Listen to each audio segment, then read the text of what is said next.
He wrote it once, and then rewrote it, holding the pen in what felt like a little girl's fist. Then he set the letter aside and worked carefully on the envelope. He had bought a cheap box of 100 at an office supply store on Lower Broadway and destroyed a number before he got the alchemy right. He put on the rubber gloves. They made his hands sweat.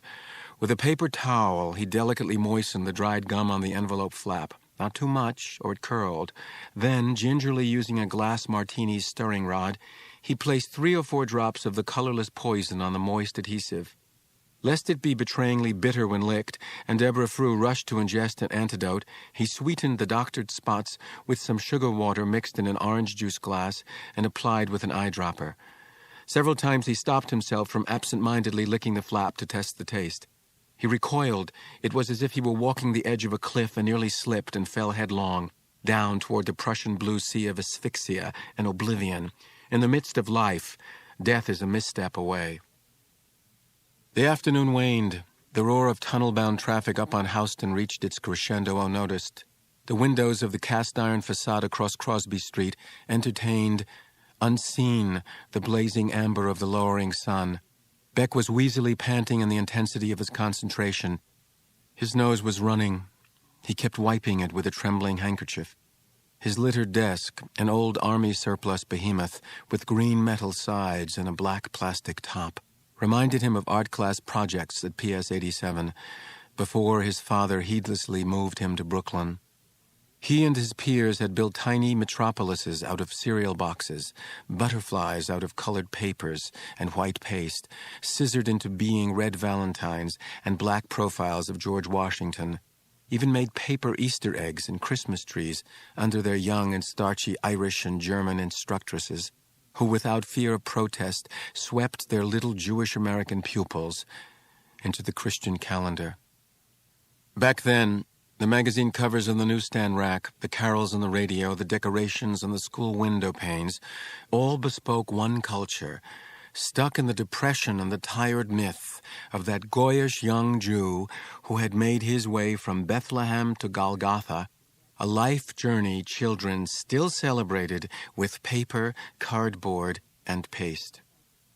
Bech thought hard about the return address on the envelope, which could become, once its fatal bait was taken, a dangerous clue. The poison, before hitting home, might give Deborah Frew time to seal the thing, which in the confusion after her death might be mailed. That would be perfect. The clue consigned to a continental mailbag and arrived with the junk mail at an indifferent American household. In the Westchester directory, he found a Mason in New Rochelle and fistily inscribed the address beneath the name of his phantom Frew fan. Folding the envelope, he imagined he heard a faint crackling, microscopic sugar and cyanide crystals. His conscience, dried up by this century of atrocity and atheism, trying to come to life. He slipped the folded envelope with the letter and 4, why not be generous, 3x5 index cards into the envelope painstakingly addressed in the immature, girlish handwriting. As he licked the stamp, he thought of the Simpson trial and the insidious intricacy of DNA evidence. Semen, blood, saliva, all contain the entire person, coiled in ribbons of microscopic code. Everywhere we dabble or dribble or spit, we can be traced. Bech stuck the tongue-licked stamp thriftily on a blank envelope and moistened the one for Frew on a corner of paper towel wet in faucet water. The tall, old wobbly windows across Crosby Street cast a sketchy orange web of reflected light into his loft. Before Robin could return from work and express curiosity about the mess on his desk, he cleaned it up. The paper towels and spoiled stationery went into the kitchen trash, and the lethal jar into the back of the cabinet drawer with the old reviews, which only he cared about, only he and a tiny band of Bech scholars who were dying off and not being replaced by younger recruits. Even the caretaker of his archives at NYU had expressed a lack of interest in his yellowing clippings, which included such lovingly snipped tidbits as Bech's sentences cited in the old Reader's Digest feature, picturesque speech and patter, saying that old newsprint posed a terrible conservancy problem. Bech took off the rubber gloves and hurried downstairs, his worn heart pounding, to throw Mary Jane Mason's fan letter into the mailbox at Prince and Spring. A lurid salmon sunset hung low in the direction of New Jersey. The streets were crammed with the living and the guiltless, heading home in the day's horizontal rays, blinking from the subway's flicker and a long day spent at computer terminals. The narrow streets and low commercial buildings imparted the busy intimacy of a stage set, half-lit as the curtain goes up. Bech hesitated a second before consigning his missive to the blue, graffiti-sprayed box there in front of Victoria's Secret. A delicate middle-aged Japanese couple in bulbous sightseer's sneakers glanced at him timidly. A piece of local color with his springy white hair, his aggressively large nose, his desk worker's humped back. A snappy black woman, her beaded cornrows bristling and rattling, arrived at his back with an armful of metered 9x12 envelopes, impatient to make her more massive, less lethal drop. Bech stifled his qualm. The governmental box hollowly sounded as its lid, like a flat, broad tongue, closed upon the fathomless innards of sorting and delivery to which he consigned his missive. His life had been spent as a votary of the mails. This was but one more submission. Morning after morning, the Times carried no word on the demise of Deborah Frew. Perhaps, just as she wasn't in Who's Who, she was too small a fish to be caught in the Times obituary net. But no, they observed at respectful length the death of hundreds of people of whom Bech had never heard. Former aldermen, upstate prioresses, New Jersey judges, straight men on defunct TV comedies, founders of Manhattan dog-walking services, all got their space, their chiseled paragraphs, their farewell salute. Noticing the avidity with which he always turned to the back of Section A, Robin asked him, "What are you looking for?" He couldn't tell her. His necessary reticence was poisoning their relationship. We are each of us sealed containers of gaseous fantasies and hostilities, but a factual secret, with its liquid weight, leaks out, if only in the care with which one speaks, as if around a pebble held in the mouth. "Familiar names," he said. "People I once knew. Henry, it seems morbid. Here, I'm done with arts and sports." "I've read enough about arts and sports," he told this bossy broad, "to last me to the grave." Mortality was his meat. He went to the public library, the Hamilton Fish Park branch, over on East Houston, and in the children's section found one of Deborah Frew's books, Jennifer's Lonely Birthday, and checked it out. He read it and wrote her another letter, this time in blue ballpoint, on unlined stationery, with a little Peter Maxish elf figure up in one corner. The kind a very young girl might be given for her birthday by an aunt or uncle. "Dear Deborah Frew," he wrote, "I love your exciting work. I love the way at the end of Jennifer's Lonely Birthday, Jennifer realizes that she has had a pretty good day after all, and that in life you can't depend on anybody else to entertain you. You have to entertain and preoccupy your own mind. At the local library, I have The Day Dad Didn't Come Home on reserve. I hope it isn't too sad. I like the positive ending to Jennifer's Lonely Birthday, a teddy bear's request they never heard of at the library. I know you are a busy woman and must be working on more books, but I hope you could send me a photograph of you for the wall of my room, or if you're too busy to do that, please sign this Xerox of the one on the cover of Jennifer's Lonely Birthday. I like the way you do your hair. It's like my Aunt Florence, up behind. Find enclosed a stamped envelope to send it in. Yours most hopefully, Judith Green." Miss Green, in Bech's mind, was a year or so older than Mary Jane Mason. She misspelled hardly at all, and had self-consciously converted her grammar school handwriting to a stylish printing, which Bech slaved at for several hours before attaining the proper girlish plumpness in the O's and M's. He experimented with dotting the I's with little circles, and ultimately discarded it as unpersuasive. He did venture, however, a little happy face with smile and hair ribbon. He intensified the dose of hydrocyanic acid on the envelope flap and eased off on the sugar water. When Deborah Frew took her lick, he pictured it as avid and thorough, not one but several swoops of her vicious, pointed tongue. The bitterness would register too late. The coveted bitch would never know what hit her. The postmark was a problem. Mary Jane, up there in New Rochelle, might well have had a father who, setting off in the morning with a full briefcase, would mail her letter for her in New York. But 2 in a row from Manhattan, and Fru might smell a rat, especially if she had responded to the last request and was still feeling queasy. Bech took the ferry from the World Financial Center to Hoboken, treating himself to a river ride. He looked up greens in a telephone booth near the terminal and picked one on Willow Street to be little Judy's family. Hoboken made him nostalgic for the Depression. In this densely built port from the past, lacy with iron balustrades, he went into an old-fashioned greasy spoon on Washington Street. There were wooden booths and stools at a counter, and the selections and prices up in movable white letters on a grooved blackboard. He sat in a booth. He needed a table to write the return address on. In case he spoiled one envelope, he had brought a spare, with a pastel elf in the lower left corner. But the address went well, it seemed to him. For a flourish, he added a smiley face underneath the zip code. Art excited his appetite. He ordered liver and onions from the lunch menu, a dish he hadn't had for years. The fried piece of gut came framed in oblong bubbles of blood-tinged grease. He ate it all, burped, and tasted the onions again. He deposited his letter in a small box on a concrete post. He hadn't known boxes like that still existed, and took the ferry back to Lower Manhattan. His nerves hummed. His eyes narrowed against the river glare.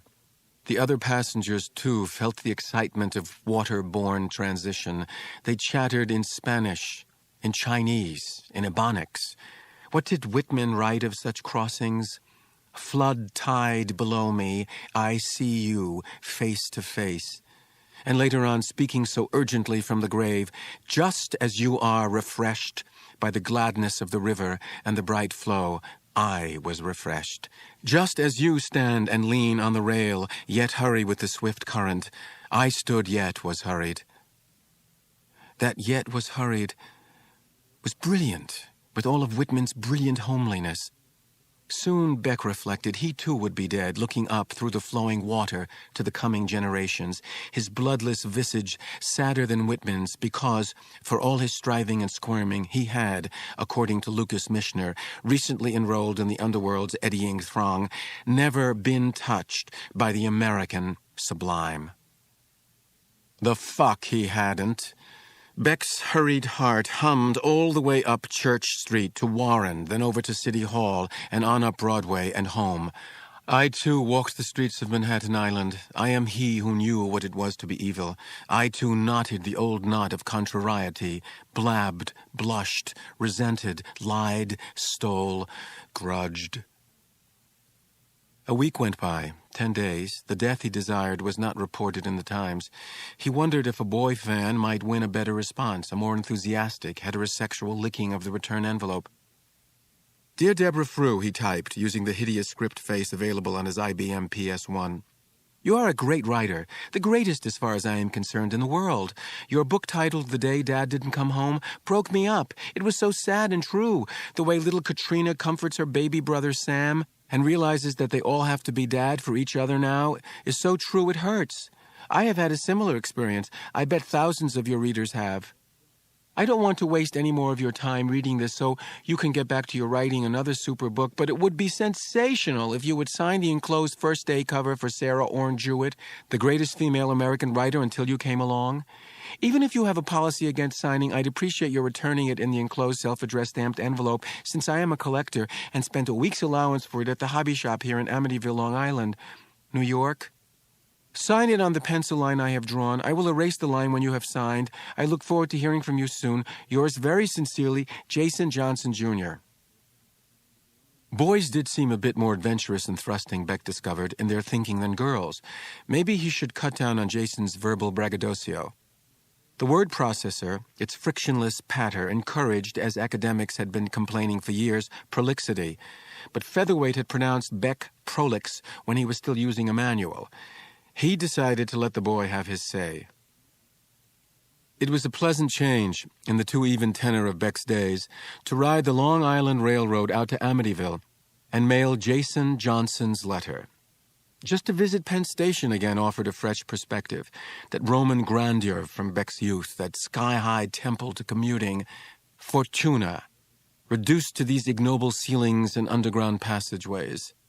And then, after the sky views of tar-roofed Flatbush and Queens, the touching suburban stations, like so many knobbed Victorian toys, with their carefully pointed stonework and gleaming rows of parked cars and stretches of suburban park. Each stop represented happiness for thousands and reminded him of his own suburban days in Ossining, married to Bea, stepfather to female twins and a small boy. He had felt uneasy those years, a Jew with 3 acres and a dog and a car, as though occupying someone else's dream. But wasn't America, after all, the place to live in a dream determined not by your own subconscious, but the collective unconscious of millions? He had not been unhappy until the bubble was pricked and New York's leaden gravity sucked him back. In Amityville, he found a suitable Johnson on Maple Drive and mailed Jason's letter and had a lettuce and cucumber sandwich at a salad bar full of suburban women and their fidgety little sprouts.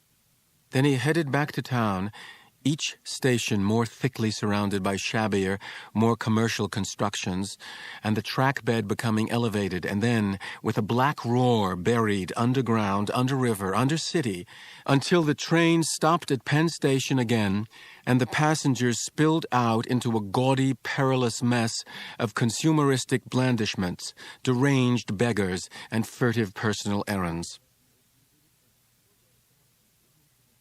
4 days later, there it was, in 8 inches of Times type, the death of Deborah Frew.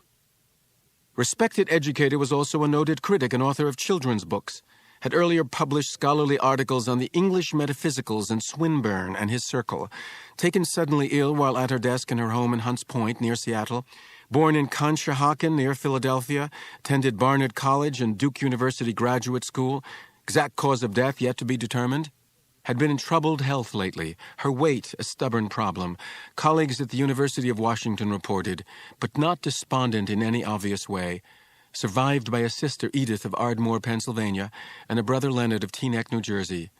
Another ho-hum exit notice for every reader but Henry Bech. He knew what a deadly venom the subject had harbored in her fangs. "What's happened?" Robin asked from across the table. "Nothing's happened," he said. "I wonder if selling computers does justice to all your talents." "Then why do you look like that?" "Like what?" "Like a man who's been told he's won $1 million but isn't sure it's worth it, what with all the tax problems." "What a strange, strict imagination," he said. "I wonder if selling computers does justice to all your talents. Let me see the page you're reading." "No, I'm still reading it." "Henry, are you going to make me stand up and walk around the table?" He handed her the cream cheese-stained obituary page, which was toward the end of Section C today, this being Saturday in the weekend edition. Robin, while the rounded masseters of her wide jaw thoughtfully clenched and unclenched on the last milky crumbs of her whole bran flakes, flicked her quick brown eyes up and down the columns of print. Her eyes held points of red like the fur of a fox. Morning sun slanting through the big loft window kindled an outline of light, of incandescent fuzz along her jaw. Her eyelashes glittered like a row of dewdrops on a spider strand. "Who's Deborah Frew?" she asked. "Did you know her?" "A frightful literary scold," he answered. "I never met the lady, I'm not sorry to say." "Did she ever review you or anything?" "I believe she did, once or twice." "Favorably?" "Not really." "Really unfavorably?" "It could be said." Her reservations about my work were unhedged, as I vaguely recall. You know, I don't pay much attention to reviews. "And that Englishman last month who fell in front of the subway train, didn't you have some connection with him, too?" "Darling, I've been publishing for over 50 years. I have slight connections with everybody in the print racket." "You've not been quite yourself lately," Robin told him. "You've had some kind of a secret. You don't talk to me the breezy way you used to. You're censoring." "I'm not," he said, hating to lie, standing as he was knee-deep in the sweet clover of Deborah Frew's extermination. He wondered what raced through that fat woman's mind in the last second, as the terrible-tasting cyanide tore into her esophagus and halted the oxidation process within her cells. Not of him, certainly. He was but one of hundreds of writers she had put in their places. He was 3,000 miles away. the anonymous progenitor of Jason Johnson, Jr., sic semper tyrannis, you unctuous, hectoring bitch. "Look at you," Robin cried, on so high a note that her orange juice glass emitted a surprised shiver. "You're triumphant! Henry, you killed her!" How would I have done that? She was not balked. Her eyes narrowed. "At a distance, somehow," she guessed. "You sent her things. A couple of days ago, when I came home, there was a funny smell in the room, like something had been burning." "This is fascinating," Bech said. "If I had your imagination, I'd be Balzac." He chattered on to deflect her terrifying insights. "Another assiduous critic of mine, Aldi Cannon, he used to be a mainstay of the New Republic, but now he's on PBS and the Internet, says I can't imagine a thing, and hate women." Robin was still musing, her smooth young mien puzzling at the crimes to which she was an as-yet blind partner. She said, "I guess it depends on how you define hate." But he loved her. He loved the luxurious silken whiteness of her slightly thick-set young body, the soothing cool of her basically factual mind. Beauty, the newspapers were saying that summer, is a matter of averaging out. Babies and adults alike are more attracted to photographs of a morphed combination of faces than to the image of any specific one. What we desire is supernormality, a smooth statistical average. Yet it must inevitably come in a package unique, fragile, precious. He could not long maintain this wall between them, this ugly wallboard partition in the light-filled loft of their intimacy. The next day, the Times ran a little follow-up squib on the same page as the book review and the book ads. The squib was basically comic in its tone, for who would want to murder an elderly, overweight book critic and juvenile author? It stated that the Seattle police had found suspicious chemical traces in Frew's autopsied body. They were closing in. Bech panicked. He was going to fry. The lights would dim in Ossining when they pulled the switch. He confessed to Robin. The truth rose irrepressible in his throat like the acid burn of partial regurgitation. Pushing the large black man who pushed a body that pushed featherweights, writing Deborah Frew's 3 fan letters with doped return envelopes. His belief, possibly delusionary, that before he died, he had a duty to rid the world of critics, or at least of conspicuously malignant ones. Robin listened while reposing on his brown beanbag chair in Claire Hoagland's old terrycloth bathrobe. She had taken a shower, so her feet had babyish pink sides beneath the marble white insteps with their faint blue veins. It was Sunday morning. The bells in that sinister walled convent over at Prince and Mulberry had sounded their unheeded call. Robin said when he was done, "Henry, you can't just go around rubbing out people as if they existed only on paper." "I can't? And who says they don't? That's where they tried to eliminate me, on paper. They tried to put me out of business. They preyed on my insecurities to shut off my creative flow. They nearly succeeded. I haven't written nearly as much as I could have." Was that their fault? Partly, he estimated. Maybe he had cooked his own goose, telling this chesty young broad anything. "Okay, turn me in.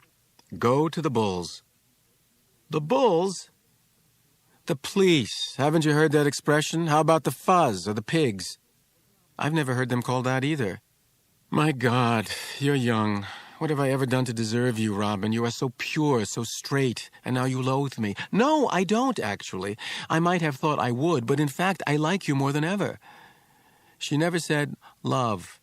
She was too post-Jewish for that. "I think you've shown a lot of balls, frankly, translating your resentments into action instead of just repressing them." He didn't much like it when young women said balls or called a man an asshole. But today he was thrilled by the cool baldness of it. They were, he and his mistress, in a new realm, a computer universe devoid of blame or guilt, as morally null as an Intel chip. There were only, in this scannable universe, greater or lesser patches of electricity, and violence and sex were greater patches. She stood and opened her robe. When Martina had done that, in this same loft, a few years ago, a nutritious warm dough smell had spilled forth. But Robin had no strong smell. Even between her legs, she gave off a babyish scent, a whiff of sour milk. Otherwise, her body was pre-odoriferous. so that Bech's own aromas, the product of over 7 decades of marination in the ignominy of organic life, stood out like smears on a white vinyl wall. Penetrated, Robin felt like a fresh casing, and her spasms came rapidly, a tripping series of orgasms made almost pitiable by her habit of sucking one of his thumbs deep into her mouth as she came. When that was over, and their pulse rates had leveled off, she looked at him with her fox fur irises shining expectantly, childishly. "So who are you going to do next?" she asked. Her pupils, tiny inkwells as deep as the night sky's zenith, were dilated by excitement. He pushed back her hair from her face and let the wiry mass spring forward again. "Well," Bech reluctantly allowed, "Aldi Cannon is very annoying. He's a 40-something smart aleck from the West Coast somewhere, Palo Alto maybe. He has one of these very rapid, agile, nerdy minds. Whatever pops into it must be a thought.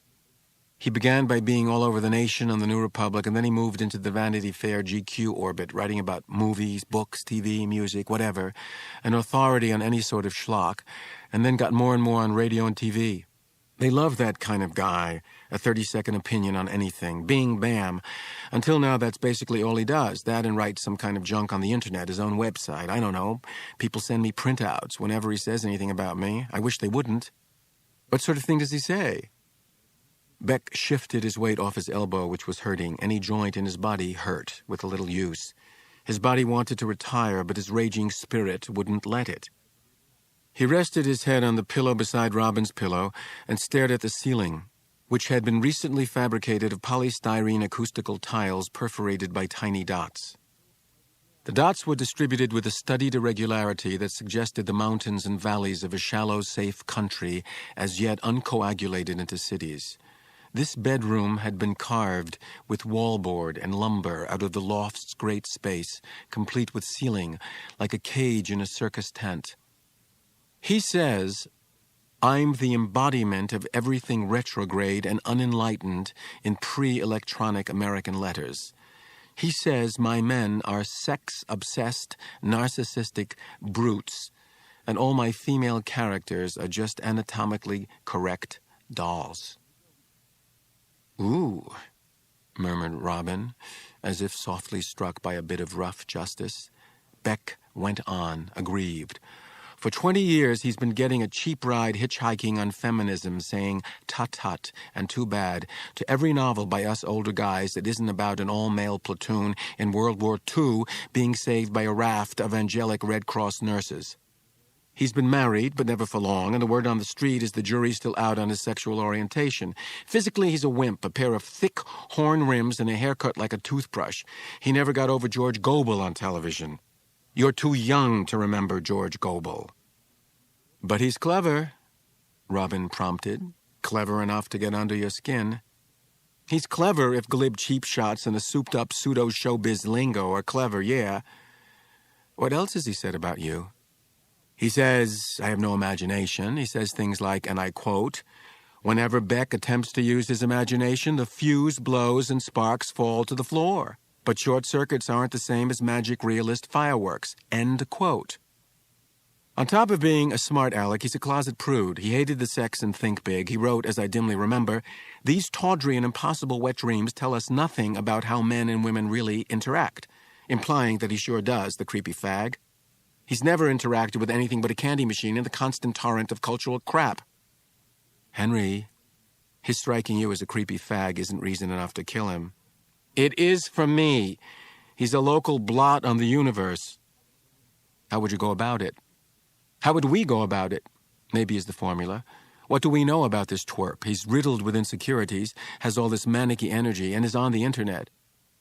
"You've been mulling this over, haven't you?" Robin's eyes had widened. Her lower lip hung slightly open, looking riper and wetter than usual, as she propped herself above him, bare-breasted, livid-nippled, her big hair tumbling in oiled coils. Her straight, short nose didn't go with the rest of her face, giving her a slightly flattened expression like a cat's. "My lover, the killer," she breathed. My time on earth is limited. Bech bit off his words. I have noble work to do. I can't see Cannon licking return envelopes. He probably has an assistant for that, or tosses them in the wastebasket. He thinks he's big time, the little shit. Bech stared at the ceiling's unearthly geography. He averted his eyes from Robin's bared breasts, their gleaming white weight like that of gourds, still ripening, snapping their vines. She said, "So? Where would I come in?" "Computer expertise. You have it. Or know those that do. My question of you, baby, is, could we break into his computer?" Robin's smooth face, its taut curves with their invisible fuzz, hardened in intellectual engagement. "If he can get out," she said, "a smart cracker can get in. The internet is one big happy family, like it or not." The Aldi Cannon mini industry was headquartered in his modest Upper East Side apartment. Even the most successful operatives in the post-Gutenbergian literary world lived modestly relative to the arrivist young wizards of electronic software, pop music, fashion design, and hairstyling, not to mention the thousands of the already rich whose ancestors or earlier, shrewder selves had scooped up a fortune from some momentary turn in the evolution of a rural democracy into a capitalist powerhouse. In recent years, they had all needed to do nothing but watch their investments double and redouble in a stock market that, under the lubricous young president, knew no downside. Cannon lived with his third wife and two maladjusted children, not in one of the East Side's genteel, ginkgo-shaded side streets, but in a raw, new blue-green skyscraper with balconies like stubby daisy petals over by the river. His daily internet feature, Cannon Fodder, was produced in a child-resistant study on a compact PC equipped with Windows 95. His opinionated claptrap was twinkled by modem to a site in San Jose, where it was checked for obscenity and libel and misspellings before going out to the millions of green-skinned cyberspace goons paralyzed at their terminals. Email sent to fodder.com went to San Jose, where the less inane and more provocative communications were forwarded to Aldi for possible use in one of his columns. Robin, after consulting some goons of her acquaintance, explained to Bech that the ubiquitous program for email, SendMail, had been written in the Unix ferment of the late 1970s, when security had been of no concern. It was notoriously full of bugs. For instance, SendMail performed security checks only on a user's first message. Once the user passed, all his subsequent messages went straight through. Another weakness of the program was that the pipe symbol turned the part of the message following it into input, which could consist of a variety of Unix commands the computer was obliged to obey. For example, these commands could give an intruder login status and, with some more manipulation, a backdoor access that would last until detected and deleted. Entry could be utilized to attach a Trojan horse that would flash messages onto the screen with subliminal brevity if desired. Bech's wicked idea was to undermine Cannon's confidence and sense of self, fragile beneath all that polymathic, relentlessly wicked bluster as he sat gazing at his monitor. Robin devised a virus. Every time Aldi typed an uppercase A or a lowercase x, a message would flash within the 30 pictures painted each second on the screen by deflected cathode rays, too quickly for his conscious mind to register, but distinctly enough to penetrate the neuronic complex of brain cells. The subversive program took Robin some days to perfect, especially finicking with the specks of such brief interruptions. In letters large enough to make an impression that could be read unawares by a modern mind habituated to the lightning message, the commercially loaded Samay, the come-hither flutter of sexually loaded images. She labored while Bech slept. Half-moon shadows smudged and dented the lovely smoothness of her face. Delicately, she strung her contingent binaries together. They could, at any moment, be destroyed by an automatic sniffer program or a human sysadmin, a systems administrator. Federal laws were being violated. Heavy penalties could be incurred. Nevertheless, out of love for Bech and the fascination of a technical challenge, she persevered, and by the third morning, succeeded. Bech began, once the intricate illicit commands had been lodged, with some hardcore Buddhism. Being is pain, the subliminal message read. Non-being is nirvana. The words invisibly rippled into the screen's pixels for a 15th of a second. That is, 2 refreshments of the screen, a single one being. Robin and a consulted neurophysiologist agreed, perhaps too brief to register even subliminally. After several days of these basic equations, Bech asked her to program the more advanced, "No misery of mind is there for him who hath no wants." It was critical that the idea of death be rendered not just palatable, but inviting. Non-being is an aspect of being and being of non-being. This Bech had adapted from a Taoist poem by Seng Tsan. From the same source he took, to banish reality is to sink deeper into the real. With Aldi's manicky productiveness in mind, he dictated, activity is avoidance of victory over self. Together, he and Robin scanned Cannon's latest effusions, in print or on the computer screen, for signs of mental deterioration and spiritual surrender. Deborah Frew had taken the bait in the dark, and Bech had been frustrated by his inability to see what was happening, whether she was licking an envelope or not, and what effect the much-diluted poison was having on her detestable innards. But, in the case of Aldi Cannon, his daily outpouring of cleverness surely would betray symptoms. His review of a Sinead O'Connor concert felt apathetic, though he maintained it was her performance, now that she was no longer an anti-papal skinhead, that lacked drive and point. His roundup of recent books dwelling, with complacency or alarm, upon the erosion of the traditional literary canon fodder indeed, the ideal chance for him to do casual backflips of lightly born erudition, drifted toward the passionless conclusion that, quote, the presence or absence of a canon amounts to much the same thing. One is all, and none is equally all. Unquote.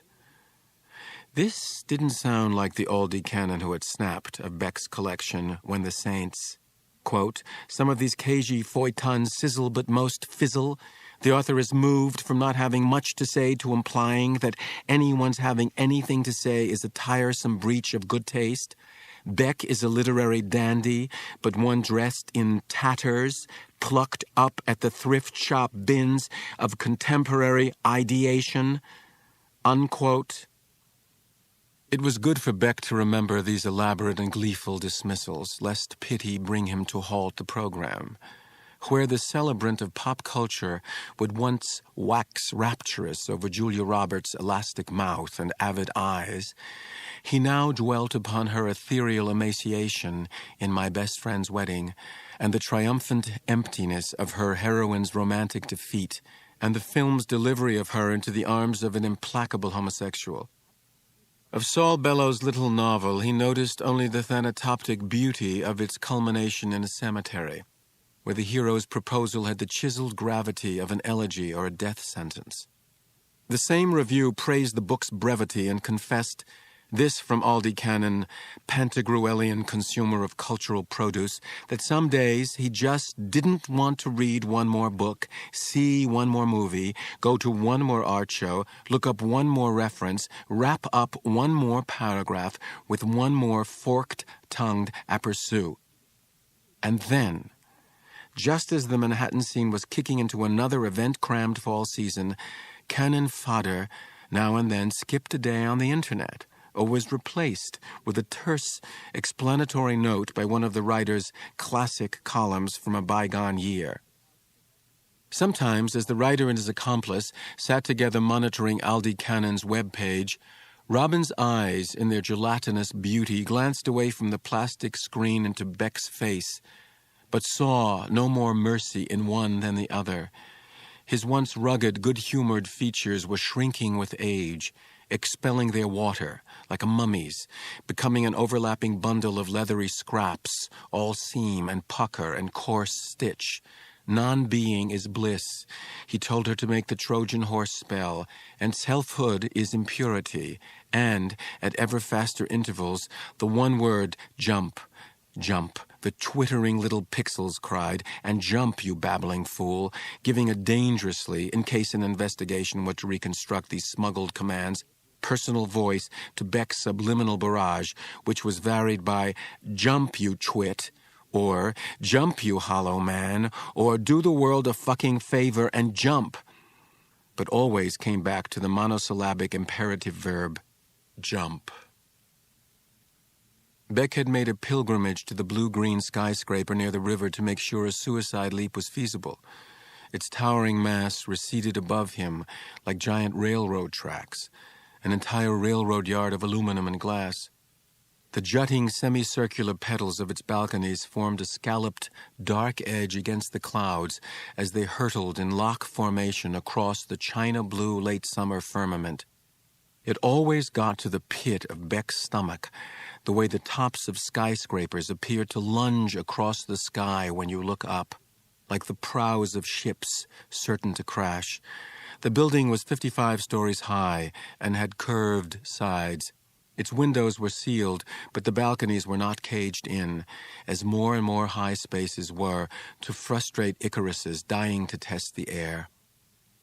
The top of the Empire State Building was now caged in. In Bech's boyhood, it had not been, and when he was 8 or so, his father had held his ankles while he rested his chest on the broad parapet and looked straight down. Bech had never forgotten that dizzying moment of risk and trust, nor a photograph he had once seen in the old life of a beautiful young woman who had jumped and whose body lay as tranquilly intact on the dented top of a parked car as on a bier banked with flowers.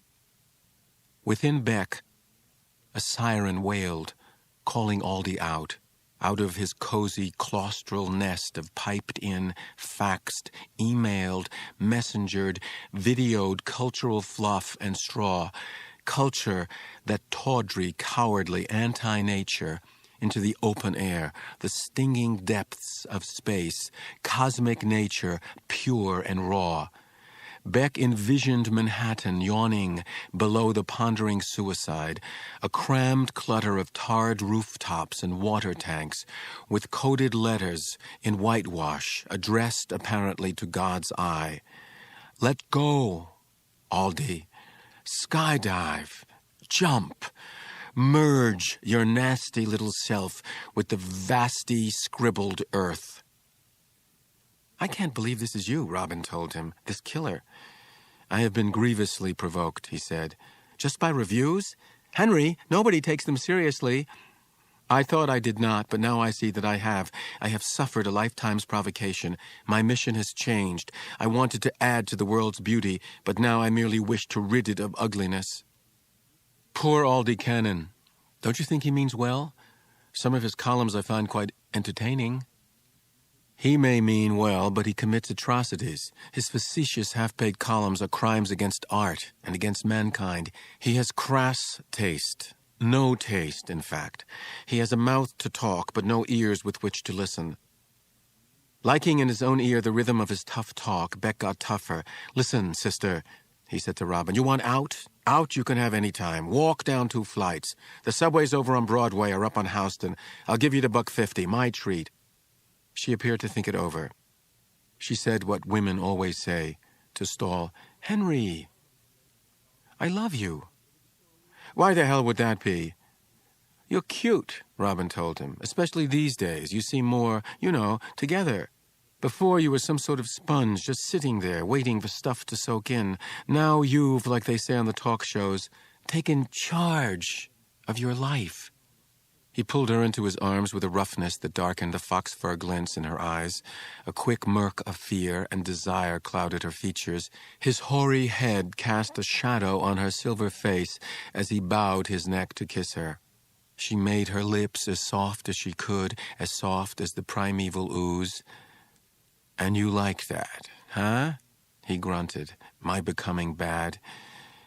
It lets me be bad. Her voice had gotten small and hurried, as if she might faint. I love you because I can be a bad girl with you, and you love it. You eat it up. Yum, you say. Bad is relative, he told her sagely from the height of his antiquity. For my purposes, you're a good girl. The worse you are, the better you are. So it excites you, huh? Trying to bring this off? Robin admitted. It's kind of a rush, she added with a touch of petulance, as if to remind him how girlish she was. It's my project. I want to stick with it. Now you're talking. Here, I woke up with an inspiration. Flash the twerp this. It was another scrap of Buddhist death acceptance. Let the one with its mystery blot out all memory of complications. Jump. Seems pretty abstract. He'll buy it. I mean, his subconscious will buy it. He thinks of himself as an intellectual. He majored in philosophy at Berkeley. I read in that stuff you downloaded from the internet. While she was at the terminal pattering through the dance of computer control, he found in the same ancient text, Sang Tsan's poem on trust in the heart, a line that greatly moved him. Space is bright, but self-illumined. No power of mind is exerted. Self-illumined. That was what he, in his innocence, had once hoped to be. Nor indeed could mere thought bring us to such a place, the text went on comfortingly. Yes, mere thought was what he was done with. It is the truly so, the transcendent sphere, where there is neither he nor I. Robin came back to him. It went through, but I wonder. Wonder what?